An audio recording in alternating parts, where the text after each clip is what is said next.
حضور کا تذکرہ دل نواز دلوں کے لیے باعث تسکین ہے۔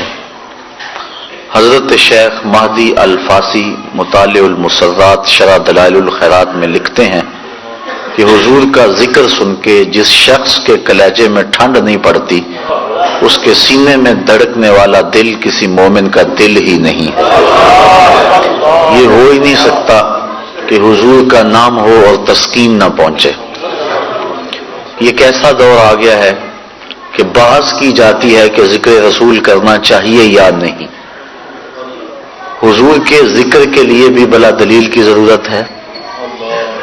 پھولوں کا تذکرہ چل رہا ہو تو وہ بلبل کیسا جو دلیل مانگے۔ بات شمع کی چل رہی اور پروانہ کہے کہاں لکھا ہوا ہے۔ اس لیے جب حضور کا تذکرہ ہو تو اہل ایمان کے چہرے کھل اٹھتے ہیں، وہ چہروں سے پہچانے جاتے ہیں کہ حضور کا تذکرہ ان کے قلب کی تسکین کا سبب ہے۔ تو حضور نبی رحمت صلی اللہ علیہ وآلہ وسلم کا تذکرہ دل نواز کرنے سننے کے لیے یہاں میں اور آپ جمع ہیں۔ اللہ تعالیٰ مجھے آپ کو حضور کی محبتوں کا سرمایہ نصیب فرمائے۔ قرآن مجید سے جو بابرکت کلمات آپ کے سامنے تلاوت کیے ان پر کچھ باتیں آپ کے گوش گزار کرنا چاہوں گا۔ ارشاد فرمایا قد جاءکم من اللہ نور و کتاب مبین، بے شک تمہارے پاس اللہ کی جانب سے ایک نور اور روشن کتاب آئے۔ یہاں معتبر اور جمہور مفسرین کی رائے کے مطابق نور سے مراد ذات رسالت مآب صلی اللہ علیہ وسلم ہے۔ آنے والا اس اہتمام سے آیا کہ اللہ تعالیٰ جل شانہ نے اپنے محبوب کو پورا پروٹوکول عطا کیا۔ آنے والے کی دھوم مچی ہوئی تھی، لوگ تذکرے کر رہے تھے۔ کوئی کہہ رہا ہے میں جا رہا ہوں بس میرے بعد وہی آئے گا، مبشرم برسول یاتی من بعد اسمہ احمد، اس کا نام بھی بتا دیا۔ کوئی کہہ رہا ہے لیسا بفظ ولا بغلس، کوئی کہتا ہے اسمہ المتوکل۔ تو آنے والے کا تذکرہ ہو رہا ہے، اور پھر جب وہ آیا اللہ تعالیٰ جل شانہ نے اس آنے والے کی آمد کی خبر پورے اہتمام سے لوگوں تک پہنچائی۔ قد جاءکم من اللہ نور، ذرا غور کیجئے، قد پہلے قد ہے، پھر جا کے اوپر مد ہے، پھر شد ہے، مطلب آنے والا یوں ہی نہیں آیا بلکہ بڑی شد و مد کے ساتھ آیا، بڑے پروٹوکول سے آیا ہے۔ اور حضور علیہ السلام اس نور سے مراد ہیں، یہ بات ذہن نشین رہے کہ امت کے کسی فرقے اور گروہ کو اس بات میں کوئی اختلاف نہیں کہ حضور نور ہیں، یہ بات ذہن نشین رہے۔ سارے حضور کو نور مانتے ہیں، چاہے کسی بھی مکتبہ فکر سے ان کا تعلق ہو۔ نور کی تقسیم کے بارے میں امت میں اختلاف پیدا ہو گیا۔ حضور نور ہدایت ہیں، اس بات کو سارے تسلیم کرتے ہیں۔ مانوی نور ہیں، اس بات کا کوئی فرقہ اور کوئی گروہ انکار نہیں کر سکتا۔ وہ نور جہالت کی ضد، وہ نور ظلمت کی ضد، اور اللہ کے محبوب علیہ السلام کے آنے سے ہر سمت اجالے پھیل گئے۔ ہمارا عقیدہ یہ ہے کہ حضور نبی رحمت صلی اللہ علیہ وآلہ وسلم مانوی طور پہ نور تھے، لیکن حسی نور کا بھی ظہور ہوتا رہتا تھا، لیکن غلبہ نور مانوی کا تھا۔ کبھی ایسا ہوتا کہ رات کو موجود ہوتے اندھیرا چھایا رہتا، اس وقت مانوی نور کا ظہور ہو رہا ہے، اور کبھی ایسا ہوتا کہ حجرہ عائشہ میں اندھیرا ہے، عرض کرتے ہیں حضور سوئی نہیں مل رہی، تو آقا کریم مسکرا دیتے ہیں، فرماتی ہیں فتبینت العبرۃ بشعاع نور وجہہ، تو میں نے حضور کے چہرے کی چمک سے اپنی گمی ہوئی سوئی کو تلاش کر لیا۔ حضرت حلیمہ سعدیہ سلام اللہ علیہ فرماتی ہیں ما کننا نحتاج الی السراج من یوم اخذناہ، جب سے یہ پیارا ہمارے گھر میں آیا ہے ہمیں کبھی دیا جلانے کی ضرورت ہی پیش نہیں آئی۔ جب کہیں روشنی کی ضرورت ہوتی حضور کو اٹھا کے اس کمرے میں لے جاتے، وہاں روشنی پھیل جاتی۔ قاضی ثناء اللہ پانی پتی تفسیر مزاری کے اندر لکھتے ہیں کہ باقاعدہ خواتین نے آ کے حضرت حلیمہ سعدیہ کو کہا کہ تم اتنی امیر ہو گئی ہو کہ رات کو بھی چراغ نہیں بجھاتی، جبکہ امیر خاندان میں رات کو چراغ بجھا کے سوتے ہیں، تیرے گھر سے نور کی کرنیں نکلتی رہتی ہیں، کون سا خزانہ تیرے ہاتھ لگ گیا ہے؟ کہا آؤ تمہیں دکھاتی ہوں۔ عورتوں کو ساتھ لیا اور حضور پالنے میں تھے، اشارہ کر کے کہا ما کننا نحتاج الی السراج من یوم اخذناہ، جب سے یہ آیا ہے میں نے دیے توڑ دیے ہیں، دیے کی ضرورت نہ مشعل کی حاجت، عجب روشنی تو نے پائی حلیمہ۔ تو حضور جدھر گزرتے گئے اس طرف نور پھیلتا گیا، اجالے ہوتے گئے، روشنیاں پھیلتی گئی۔ بیربل ہوا ایک شخص، اکبر بادشاہ کا ہندو وزیر تھا۔ ایک دن بادشاہ اپنے محل میں بیٹھا ہے کہ سارے چراغ بجھ گئے، کسی روشن دان سے ایسی ہوا آئی کہ گھپ اندھیرا طاری ہو گیا۔ بادشاہ گھبرا گیا، تھوڑی دیر کے بعد چراغ روشن ہو گئے۔ اس نے کہا میں بہت پریشان ہوا ہوں، قبر میں کیا بنے گا؟ وہاں تو سخت اندھیرے ہوں گے، یہ تم لوگ میرے پاس تھے، آوازیں ہم ایک دوسرے کی سن رہے تھے، لیکن جی گھبرا گیا، تو اس اندھیرے میں کیا بنے گا؟ تو بیربل جو وزیر تھا اکبر کا، اس نے کہا بادشاہ سلامت، گھبرانے کی کیا ضرورت، دنیا پہ تھوڑا اندھیرا تھا، حضور آئے تو اندھیرے چھٹ گئے، اب حضور قبر میں چلے گئے ہیں، وہاں بھی اجالے ہی اجالے۔ حضور جن راہوں سے گزرتے وہاں روشنیاں پھیل جاتی، تو حصی نور اللہ کے محبوب علیہ السلام کا اس کا ظہور ہوتا رہتا تھا۔ آج کی اس نشست کے اندر میں نے حضور کے مانوی نور پر گفتگو کرنی ہے، جس میں امت کے کسی گروہ کا کوئی اختلاف موجود نہیں ہے۔ حضور نور ہدایت ہے، مانوی نور ہے۔ مانوی نور کسے کہتے ہیں؟ جس کو عقل نور قرار دے۔ یہ نور ہے، چمک رہا ہے، دیواروں پہ دکھائی دے رہا ہے، قوت باصرہ سے اس کا ادراک ہو رہا ہے، اس کو حصی نور کہتے ہیں۔ لیکن قرآن نور ہے، اسلام نور ہے، عدل نور ہے، سچائی نور ہے۔ یہ مانوی اعتبار سے نور ہے کہ عقل اس کو نور قرار دیتی ہے۔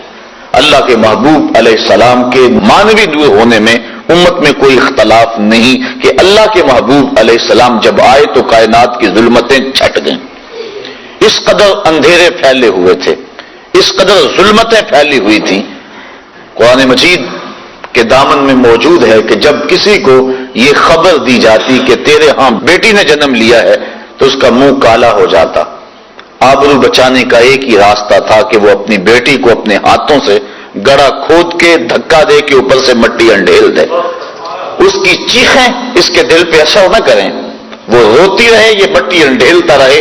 اگر کوئی اتنا سفاک ہے، اگر کوئی اتنا ظالم ہے تو سمجھ لو کہ وہ معاشرے میں جینے کے قابل ہے، اور اگر کسی کے اندر اپنی بیٹی کو اپنے ہاتھوں سے زندہ درگور کرنے کی سکت نہیں ہے تو وہ اس قابل نہیں ہے کہ وہ معاشرے میں سر اٹھا کے چلے۔ یہ عرب معاشرہ ہے جس کو قرآن مجید فرقان حمید نے بیان کیا۔ اللہ کے محبوب علیہ السلام نے آ کے اس ڈگر کو بدلا۔ حدیث آپ نے علماء سے سینکڑوں بار سنی ہوگی، لیکن شاید کبھی اس تناظر کے اندر نصیب نہ ہوا ہو۔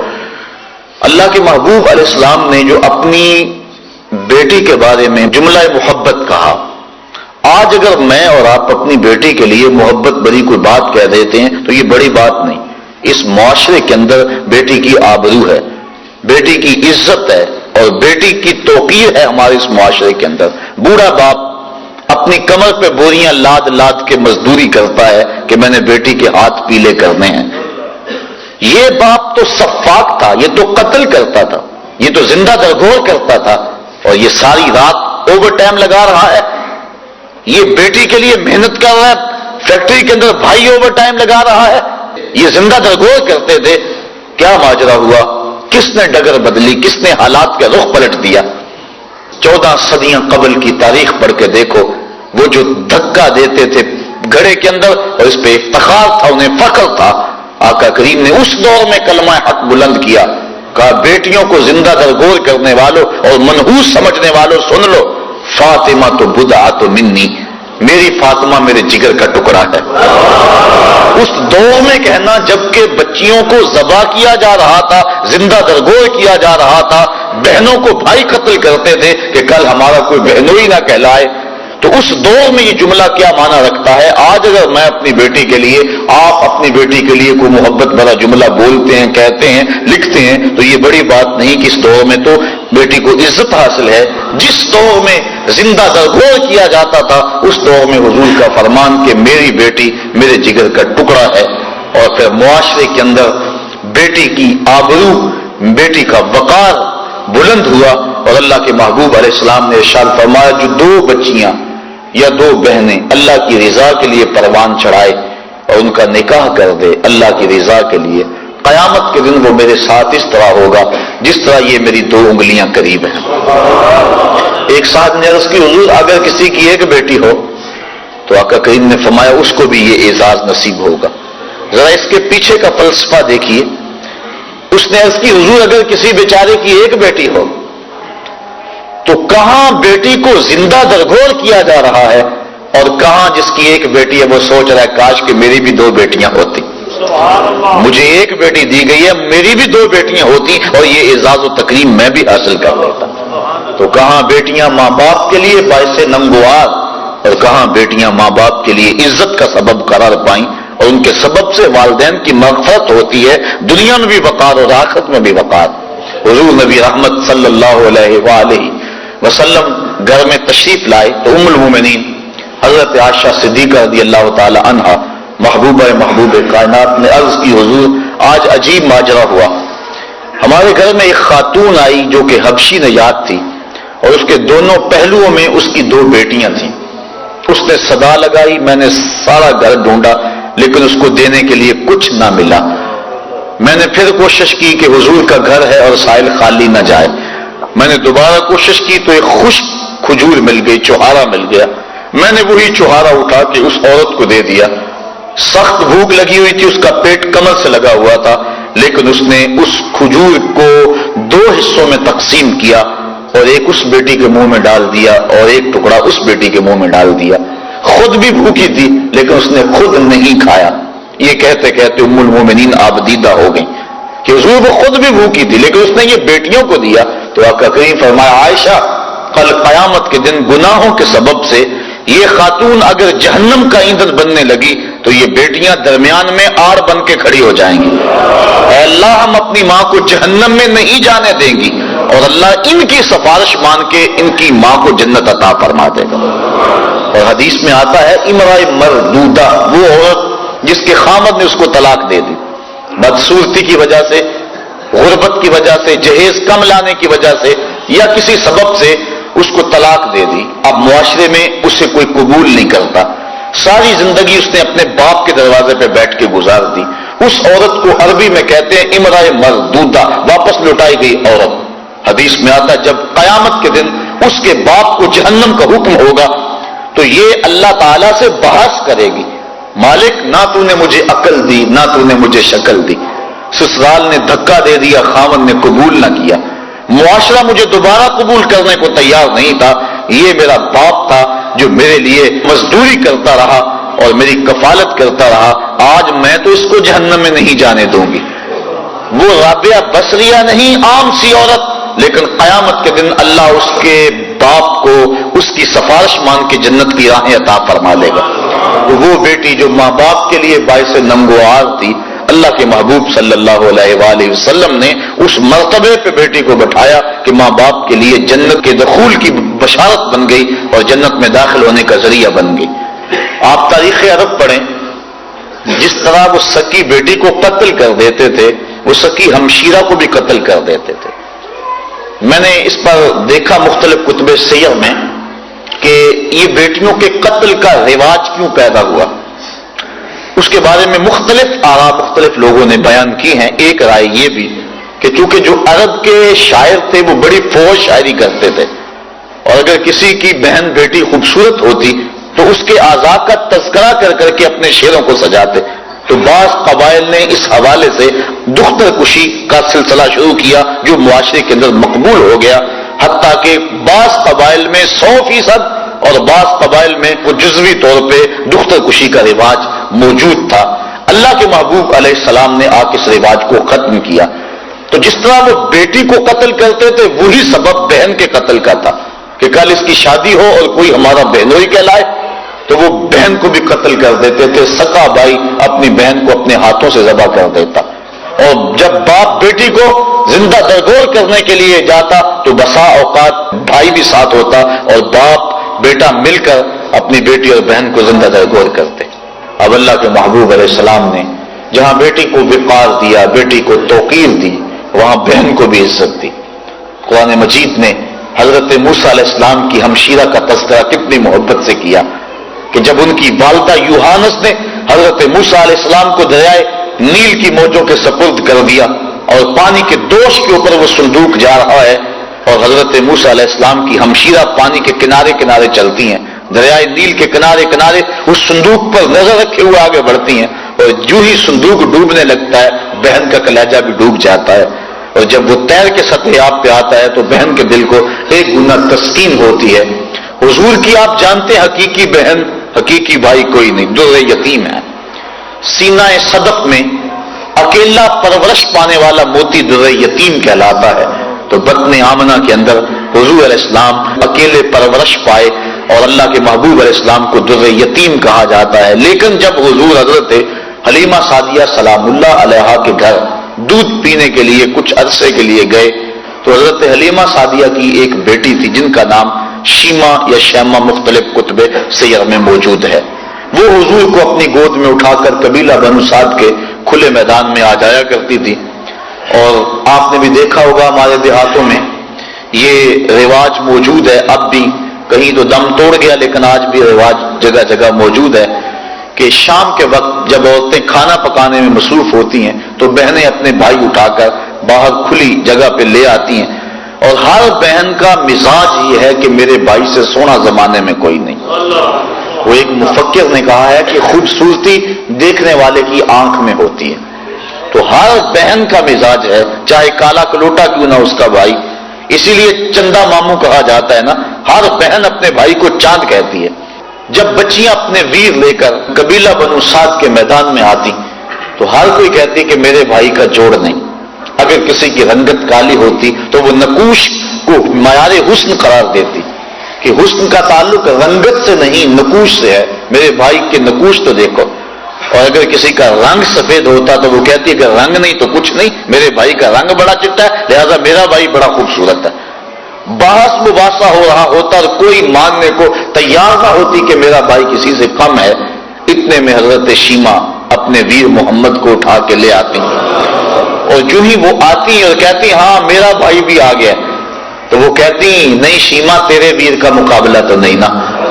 تو کتب میں آتا ہے کہ حضرت شیما کا سر فخر سے بلند ہو جاتا اور پھر حضور کو سینے سے چمٹا لیتی اور دعا دیتی, ربنا ابق لنا محمدا حتی اراہ یافعا وامردا, اے اللہ میرے ویر محمد کو سلامت رکھنا, اس کو شالا نظر نہ لگے میرا ویر آج بچوں کا سردار ہے, کل میں اپنی آنکھوں سے دیکھوں کہ جوانوں کی بھی سرداری کرے. حضرت شیخ محقق نے بھی اس واقعہ کو لکھا ہے, کتب سیر میں موجود ہے کہ ایک غزوے میں حضرت شیما کے قبیلے کے ساتھ لڑائی ہوئی کیونکہ ان کی شادی ہو گئی, اولاد ہو گئی. جس قبیلے میں حضرت شیما کا نکاح ہوا تھا مدینہ شریف کے دور میں, مدنی دور میں حضور کی لڑائی غزوہ اس قبیلے کے ساتھ ہوا. اس قبیلے کے کافی لوگ پکڑے گئے, گرفتار ہو گئے, کچھ قتل کر دیے گئے. گرفتار شدگان کو چھڑانے کے لیے عرب کے رواج کے مطابق وہ فدیے کی رقم اکٹھی کر رہے تھے کہ چلتے چلتے حضرت شیما کے گھر آئے. انہوں نے پوچھا یہ رقم تم کیوں اکٹھی کر رہے ہو, یہ فنڈ کس لیے اکٹھا کیا جا رہا ہے؟ انہوں نے بتایا کہ ایک شخص سے ہماری لڑائی ہوئی ہے جو ادعائے نبوت رکھتا ہے, مدینے میں اس کا بسیرا ہے, اتنے ہمارے بندے پکڑے گئے ہیں, ان کو چھڑانا ہے. کہا کیا نام ہے اس کا؟ کہا نام اس کا محمد ہے صلی اللہ علیہ وسلم. بس آنکھوں سے آنسو جاری ہو گئے. کہا اچھا اس نے تمہارے بندے پکڑے؟ کہا ہاں. کہا پھر رقم اکٹھی نہ کرو. کہا کیوں؟ کہا مجھے ساتھ لے چلو. کہا تو کیا کرے گی؟ کہا میں تمہارے بندے چھڑا کے لاؤں گی. کہا تو کیسے چھڑائے گی؟ کہا وہ میرا ویر لگتا ہے, وہ میرا بھائی لگتا ہے. قوم کے سردار ساتھ ہیں, حضرت شیما قوم کے سرداروں کو لے کر حضور کے خیمہ نوری کی طرف بڑھ رہی ہیں. یہ وہ وقت تھا جب ادب کی آیتیں اتر چکی ہیں, صحابہ ننگی تلواروں سے پہرا دے رہے ہیں. حضرت شیما اپنی قوم کے سرداروں کو لے کر اس خیال میں کہ میں اپنے بھائی کے پاس جا رہی ہوں بڑی تیزی سے آگے بڑھنا چاہا. لیکن پہرے داروں نے راستہ روک لیا، تلوار سونت دی، رک جائے دیہاتی عورت، جانتی نہیں آگے کوچہ رسول ہے، آگے تو بغیر اذن کے جبریل بھی نہیں جا سکتے، تم کون ہو؟ حضرت شیما کو جب روکا گیا تو انہوں نے تلوار کو جھٹک کے پیچھے کرتے ہوئے کہا خلو سبیلی وعلموا انا اخت نبیکم، میری راہیں چھوڑ دو، مجھے جانتے نہیں میں کون ہوں، میں تمہارے نبی کی بہن لگتی ہوں۔ بس یہ جملے سننے کی دیر تھی کہ تلواریں خم ہو گئیں، آنکھوں پر پلکیں آ گئیں اور صحابہ نے نظریں نیچی کر لی۔ حضور علیہ السلام کی ہمشیرہ حضور کے خیمہ نوری میں داخل ہوئی، آقا کریم نے جب دیکھا تو اٹھ کے استقبال کیا اور پوچھا بہن کدھر آئی ہو؟ عرض کی حضور آپ کے بندوں نے ہمارے لوگ پکڑ لیے ہیں، چھڑانے آئی ہوں۔ آقا فرمایا بہن تو نے زحمت کیوں گوارا کی، تو پیغام بھیج دیتی میں سارے چھوڑ دیتا۔ پھر حضور نے کچھ گھوڑے چند جوڑے اور بہت سارا ساز و سامان دیا۔ جب بھائیوں کے دروازے پر بہن آئے تو بھائی خالی تو نہیں موڑا کرتے، اور پھر حضور رخصت کرنے کے لیے خود خیمہ پاک سے باہر آئے، صحابہ کی جماعت منتظر تھی۔ فرمایا صحابہ جب میں قیدی چھوڑا کرتا ہوں تم سے مشاورت کیا کرتا ہوں، آج پہلا موقع ہے میں نے مشورہ بھی نہیں کیا اور قیدی بھی چھوڑ دیے۔ کہا بندہ نواز جو چاہیں آپ کریں لیکن ارشاد تو کر دیں کہ آپ نے آج مشورہ ضروری کیوں نہیں سمجھا؟ فرمایا آج میرے دروازے پہ میری بہن آ گئی تھی، تو دنیا کے سامنے عملاً بہن کے وقار کو رکھا۔ جس معاشرے میں بیٹی کی توقیر نہیں تو اس معاشرے کو بیٹی کی توقیر سکھائی، بہن کی آبرو نہیں تھی، عملاً بہن کی آبرو لوگوں کے سامنے رکھی۔ سوتیلی ماں ترکے میں بٹتی تھی اور سکی ماں کی بھی عورت ہونے کے ناطے سے آبرو نہیں تھی، لیکن اللہ کے محبوب نے قولاً اور عملاً ماں کی آبرو لوگوں کے سامنے رکھی۔ الجنت تحت اقدام الامہات، جنت تو ماں کے قدموں کے سائے تلے، ماں کے